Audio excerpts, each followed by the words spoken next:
Alright, so in this video we're going to take this image and really kind of apply a really exaggerated blown out highlight effect. And probably something you've seen on movie posters and such like that. It's a really cool effect and you'd be surprised how easy it is to achieve. So on this image, what I need to do first is actually load the luminosity values as a selection, which is basically the highlight areas. And to do that, keyboard shortcut for that is simply holding on the Option Command or Alt Control and then pressing the little tilde key, which is a little wavy line key next to the number 1 on your keyboard. So simply press those, load the luminosity, and then we're going to go to the Channels palette. And I'm going to create a new alpha channel.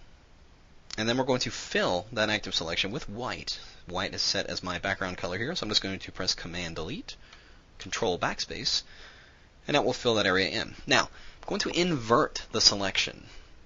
Go under Select Menu and go to Inverse, and that will flip the selection, and now the darker areas are selected.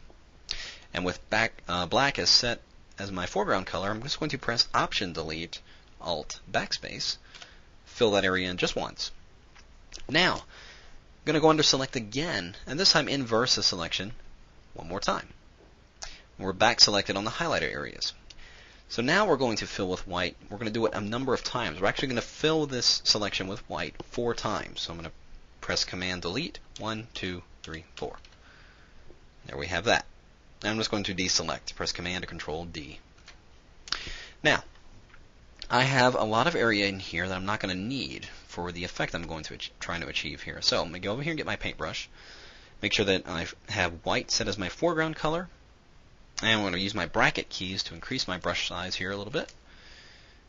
And let's go ahead and paint these areas out with white. Because we're working on an alpha channel, white areas will be activated as selections, and of course gray areas as well. And all the really dark, all the fully black areas will not be an active selection. So I'm just going to paint out these areas I'm not really wanting to achieve my effect here. I'm going to grab my Move tool. I'm just going to move this over just a little bit so the face has got a little bit more of the black on the side here. I'm going to get my selection tool here, my rectangular selection. I'm just going to draw a box right up in here, right up until we get to the edge of our chin there, right inside that black area. I'm just going to fill that with black, plus Command Delete. We'll deselect. So there is pretty much my finished face on an alpha channel. Now, when I bring this into my layers, I'm going to want to fill the area that's black and gray with a color. So if I activate this alpha channel as a selection now, it's going to select all those white and gray areas that I don't want. So I simply need to invert the values of this alpha channel. So I'm just going to press Command or Control I, and that will invert the values. I'll load that alpha channel as a selection. Holding down my Command or Control key, clicking on that channel. I'm going to go reactivate my composite channel, go back into my layers. I'm going to create a new layer. I'm going to go into my color picker here, and I'm just going to select a dark color, or whatever color you choose is certainly up to you. I'm going to go with a really dark blue here, and we'll click OK. I'm just going to Option Delete, fill that selection with that color, and we'll deselect. I'm going to create a new layer right beneath that active layer. So I'm going to do that by holding down my Command or Control key and then clicking on the new layer icon.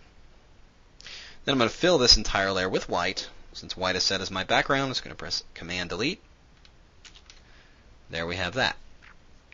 So you can really start to see we're getting a really cool effect here. So now, all I really want to do now is just colorize those eyes a little bit, just to give it a little bit, of difference in there.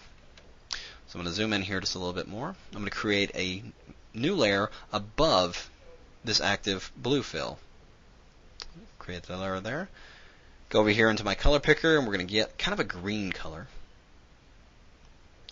And I'm going to go ahead and change my layers blending mode to color. Now let's get our paintbrush. Let's say we're going to need a lot smaller brush. I'm going to use my bracket key and get this down to a considerable size there. I'm going to go ahead and start painting. Now, it does look a little harsh, and that's no problem because I'm just going to adjust that by changing the opacity of that layer. I'll simply use the scrubby slider. I'm going to drop that opacity down quite a bit, actually. Let's try 25%. Well, Well, maybe a little bit more. Let's try 40. That looks pretty good. All right, so we'll zoom out.